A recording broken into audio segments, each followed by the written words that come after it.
Sanırslar necha turdan video ishlab chiqardim.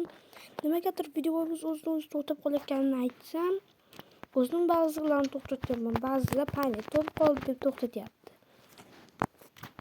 Paynet to'lib qolganda bu telefonda o'zidan shunday bo'ladi. Yana videomiz to'xtab qolishi mumkin. Kechiringlar. Hozir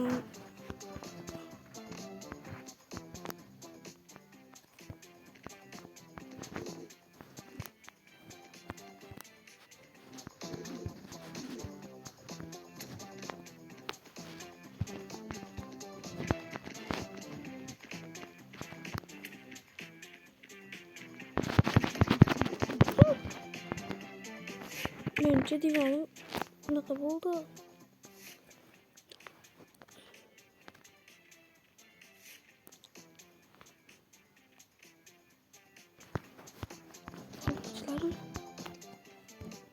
Yaxshi. Mahkam bekitish. Videoga like bosinglar, kanalga obuna bo'linglar.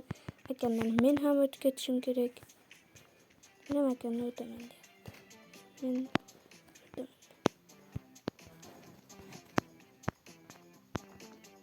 shu joyni bir zon blokla.